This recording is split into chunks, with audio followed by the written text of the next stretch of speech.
Hello दोस्तों, स्वागत है आपको हमारे यूट्यूब चैनल पे। आज मैं आपके लिए क्लास 10 का ऑब्जेक्टिव लेके आया हूँ और ये सारे के सारे ऑब्जेक्टिव जो है ये क्लास 10 के लिए बहुत ही MBBI है। ठीक है, ये 2023 के पॉइंट ऑफ व्यू से बनाया गया वीडियो है और आपके लिए बहुत ही अच्छा होगा। अगर आपको वीडियो समझ में आ जाएगा सारा का सारा ऑब्जेक्टिव, ठीक है, तो आप इसे कॉपी में लिख ले और कॉपी में लिख करके इसको आप पढ़ें। ठीक है, तो शुरू करते हैं वीडियो। इस वीडियो में ये जो चैप्टर से ऑब्जेक्टिव लिया गया, पहला चैप्टर का ऑब्जेक्टिव है, फर्स्ट चैप्टर का ऑब्जेक्टिव है। और देखिए शुरू करते हैं। सबसे पहला ऑब्जेक्टिव है कि दो धनात्मक पूर्णांक ए तथा बी के लिए ए तथा बी दिए रहने पर ऐसे अद्वितीय पूर्णांक क्यू और आर विद्यमान हो कि ए बराबर बी क्यू प्लस आर, क्या बोला है, ए बराबर बी क्यू प्लस आर हो, तो इसके लिए आर का मान क्या होगा। तो आर का मान पूछा है तो दोस्तों बताना चाहते हैं, इसके लिए आर का मान होगा जीरो से लेकर के बी तक। क्या होगा, जीरो से लेकर के बी तक, यानी कि ऑप्शन नंबर सी इसका सही होगा। यानी कि जीरो से लेकर के आर का जो मान होगा वो होगा कहाँ से कहाँ तक, जीरो से बी तक, जिसमें जीरो शामिल होगा। इसका मतलब होता है जीरो शामिल होगा लेकिन उसमें बी शामिल नहीं होगा। ऐसे यहाँ पर भी अगर बराबर का चिन्ह लग जाता तो उसमें बी भी शामिल हो जाता, लेकिन ऐसा इसमें नहीं है। ये ऑप्शन नंबर सी जो है इसका वो सही आंसर है। ठीक है, आगे बढ़ते हैं। दूसरा ऑब्जेक्टिव देखिए। दूसरा ऑब्जेक्टिव में बोला है कि यदि विभाजन एल्गोरिथम ए बराबर बी क्यू प्लस आर, जहाँ आर का वैल्यू जो है जीरो से लेकर के बी तक है, जिसमें जीरो भी है, तो आर बराबर जीरो हो तो HCF का मान क्या होगा। तो दोस्तों इसमें जो HCF का जो मान होगा वो क्या होगा, बी होगा। ऑप्शन नंबर क्या होगा, बी होगा। चलिए आगे बढ़ते हैं। तीसरा ऑब्जेक्टिव देखिए।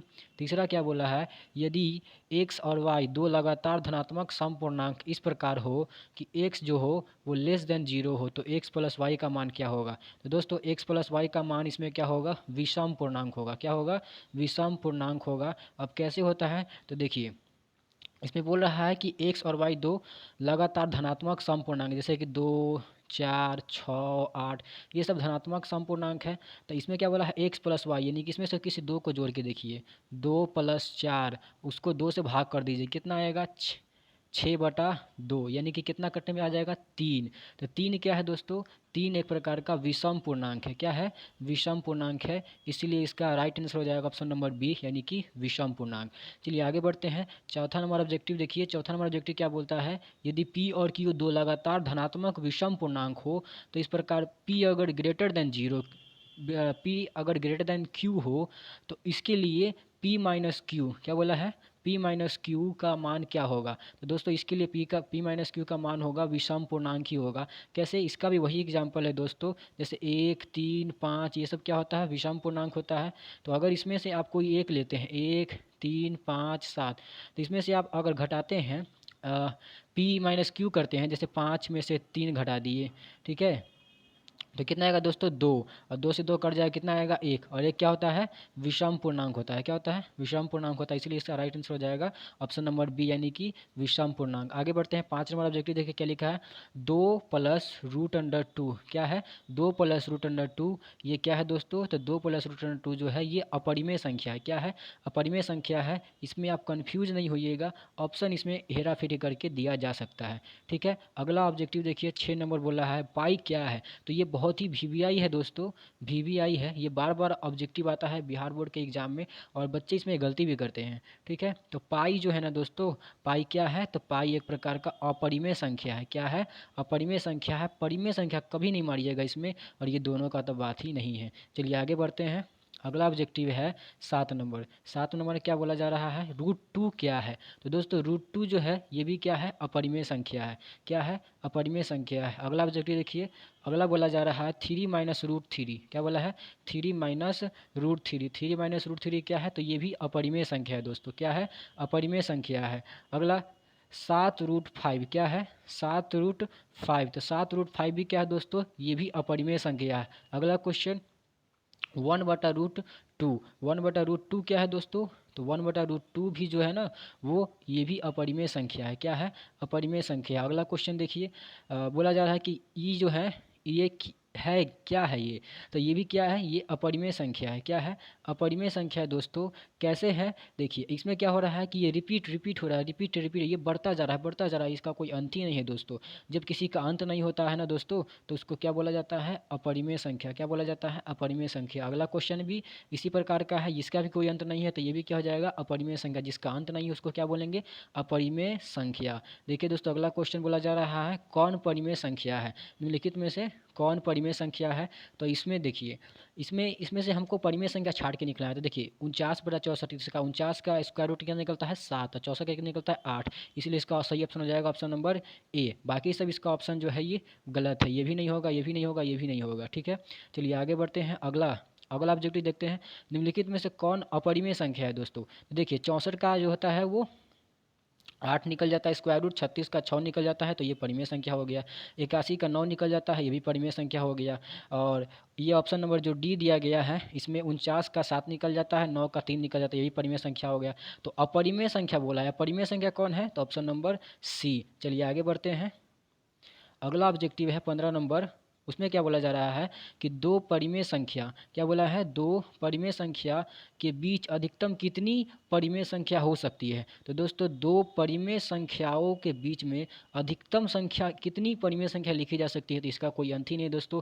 हम जितना मन चाहे उतना दो परिमेय संख्याओं के बीच में परिमेय संख्या को हम लिख सकते हैं। ठीक है, तो इसका सही आंसर हो जाएगा ऑप्शन नंबर डी, अनंत। ठीक है, अगला क्वेश्चन, अगला ऑब्जेक्टिव बोला जा रहा है दो या दो से अधिक अभाज्य संख्याओं का मौसा है। दो या दो से अधिक अभाज्य संख्याओं का मौसा क्या होता है दोस्तों? ये एक होता है। ऑप्शन नंबर क्या है? एक इसका सही आंसर है। अगला ऑब्जेक्टिव देखिए 17 नंबर, यूक्लिड विभाजन। यूक्लिड विभाजन एल्गोरिथ्म दो धनात्मक पूर्णांकों में निम्न में से किसे परिकलित करने का तरीका है? तो इसमें से इसका सही आंसर हो जाएगा ऑप्शन नंबर बी, यानी कि मौसा। और ये भी ऑब्जेक्टिव जो है वीवीआई है, ये भी बिहार बोर्ड के एग्जाम में पूछता ही है। अगला क्वेश्चन देखिए, अगला क्वेश्चन में है किसी धनात्मक पूर्णांक ए तथा बी, किसी धनात्मक पूर्णांक ए तथा बी के लिए ए बी का मौसा गुने ए बी का लौसा जो होता है वो किसके बराबर होता है दोस्तों? तो ये जो होता है ऑप्शन नंबर सी, यानी कि ए इंटू बी के बराबर होता है। आपने एक फार्मूला भी पढ़ा होगा कि H C F into L C M बराबर क्या होता है? ए इंटू बी होता है। ठीक है दोस्तों, चलिए आगे बढ़ते हैं। अगला क्वेश्चन है अगला क्वेश्चन नंबर 19 देखिए, बोला जा रहा है प्रत्येक धनात्मक समपूर्णांक निम्न में से किस रूप का होता है दोस्तों? तो समपूर्णांक जो होता है वो 2q के रूप में होता है। किसके रूप में होता है? 2q के रूप में होता है। अगला क्वेश्चन देखिए, अगला क्वेश्चन बोला जा रहा है 20 नंबर क्वेश्चन। उसमें है प्रत्येक धनात्मक विषम पूर्णांक। तो जब भी विषम पूर्णांक की बात की जाएगा तो वो होगा 2q+1 के रूप का होगा। किस रूप में होगा? 2q+1 के रूप में होगा। अगला क्वेश्चन देखिए 21 नंबर में बोला जा रहा है कि निम्नलिखित में से किस परिमेय संख्या का दशमलव प्रसार शांत होगा? तो इसका सही आंसर होगा ऑप्शन नंबर सी, यानी कि 4.1/8। कैसे दोस्तों? तो देखिए अंश अंश इसमें अगर देखा जाए तो हर में जो है ना 8, इस 8 का अगर हम फैक्टराइजेशन करें तो 2 × 2 × 2 लिखाता है, यानी कि 2 के पावर कितना हो जाएगा? 3। तो जब भी 2 के पावर n या 5 के पावर m के रूप का होता है तो वो क्या होता है दोस्तों? शांत होता है। क्या होता है? शांत होता है। ठीक है, चलिए इसलिए इसका सही आंसर हो जाएगा ऑप्शन नंबर सी। चलिए अगला क्वेश्चन देखिए, अगला क्वेश्चन में बोला जा रहा है निम्नलिखित में से कौन अलग है? तो अलग है तो देख लेते हैं कौन अलग है। 3/5 ये परिमेय संख्या है, √2/5, 16/4 इसको देखेंगे, √2/5 ये अपरिमेय संख्या है, अपरिमेय संख्या है, 35/9 जी परिमेय संख्या है। और 16/4 का बात करें तो इस 16 का निकल जाएगा 4 और 4 का निकल जाएगा 2, यानी कि ये भी परिमेय संख्या है, ये भी परिमेय संख्या है, ये भी परिमेय संख्या है। लेकिन दोस्तों ये जो है ऑप्शन नंबर जो सी है ये क्या है? अपरिमेय संख्या की बात करा जा रहा है, यानी कि सबसे अलग यही है। ठीक है, चलिए अगला क्वेश्चन देखिए, अगला क्वेश्चन बोला जा रहा है निम्नलिखित में से कौन अभाज्य संख्या है? तो अभाज्य संख्या किसको बोला जाता है? जो केवल और केवल एक से और अपने आप से करता है। तो ऑप्शन नंबर सी इसका सही आंसर हो जाएगा 11। ठीक है, अगला क्वेश्चन देखिए, क्वेश्चन नंबर 24। ठीक है, क्वेश्चन नंबर 24 में बोला जा रहा है √5 क्या है? तो दोस्तों √5 जो है ये एक अपरिमेय संख्या है। क्या है? अपरिमेय संख्या है। अगला क्वेश्चन देखिए, क्वेश्चन नंबर 25। क्वेश्चन 25 में बोला जा रहा है 25 में बोला जा रहा है निम्न में से कौन परिमेय संख्या है? कौन परिमेय संख्या है दोस्तों? तो देखिए पाई तो हमने पहले ही बताया कि ये अपरिमेय संख्या है तो ये नहीं होगा। √7 भी अपरिमेय संख्या है दोस्तों। और 16/25 की बात करें, √16/25 की बात करें तो 16 का निकल जाएगा 4, 25 का निकल जाएगा 5, यानी कि ये ऑप्शन नंबर जो सी है ये सही है। ठीक है, जबकि 3 और बटा रूट 2 जो है ये भी क्या है अपरिमेय संख्या है। तो सही ऑप्शन क्या हो जाएगा सी। तो दोस्तों ये रहा बहुत ही वीवीआई ऑब्जेक्टिव क्लास 10 के चैप्टर 1 का। तो इसको आप नोट डाउन कर ले, और आपको अगर अच्छा लग रहा है वीडियो तो इस वीडियो को सब्सक्राइब करिए, लाइक करिए, अपने दोस्तों के साथ ज़रूर शेयर करिए। अगर आपको इसका नोट्स चाहिए दोस्तों, इसका पीडीएफ चाहिए, तो नीचे दिए गए डिस्क्रिप्शन में हमारे टेलीग्राम चैनल का लिंक दिया गया है, वहाँ से जा करके आप हमारे टेलीग्राम चैनल को ज्वाइन कर सकते हैं, और वहाँ पे मैं आपको इसका पीडीएफ नोट्स प्रोवाइड करवा दूंगा। तब तक के लिए इतना ही भी, फिर मिलते हैं अगले वीडियो में। जय हिंद।